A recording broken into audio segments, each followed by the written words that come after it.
International gold $4,600 దాటింది. ఇండియాలో MCX gold ₹1,60,000 దాటింది. గోల్డ్ ప్రైసెస్ ఎందుకు ఇంత వేగంగా పెరుగుతున్నాయి అన్న ప్రశ్నకు 3 కారణాలు. మొదటి కారణం యుఎస్ డాలర్ వీక్నెస్. డాలర్ బలహీన పడితే ప్రపంచ మార్కెట్లో గోల్డ్ మరింత అట్రాక్టివ్ అవుతుంది. అదే సమయంలో యుఎస్ బాండ్ ఈల్డ్స్ తగ్గితే గోల్డ్పై ఇంట్రెస్ట్ పెరుగుతుంది. ఇక రెండో ముఖ్యమైన కారణం ఏమిటంటే federal reserve. Economic growth slow అయితే ఫ్యూచర్లో ఇంట్రెస్ట్ రేట్స్ తగ్గే ఎక్స్పెక్టేషన్స్ పెరుగుతాయి. ఇంట్రెస్ట్ రేట్స్ తగ్గితే గోల్డ్కి డిమాండ్ పెరిగే అవకాశం ఎక్కువగా ఉంటుంది.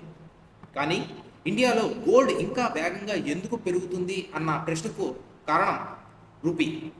ఇండియా గోల్డ్ని డాలర్లో ఇంపోర్ట్ చేస్తుంది. రూపీ బలహీన పడితే అదే ఇంటర్నేషనల్ గోల్డ్ ప్రైస్ మనకు ఇంకా ఖరీదవుతుంది. అంటే గ్లోబల్ గోల్డ్ పెరగడం ఒక బూస్ట్ అయితే రూపీ వీక్నెస్ మరో బూస్ట్. అందుకే ఇండియన్ గోల్డ్ ఇంకా వేగంగా మూవ్ అవుతుంది.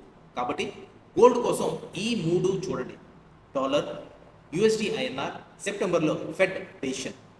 ఈ వీడియో మీకు నచ్చినట్టయితే సబ్స్క్రైబ్ అండ్ లైక్ చేయడం మర్చిపోవద్దు. Free equity analysis course link డిస్క్రిప్షన్లో ఉంది.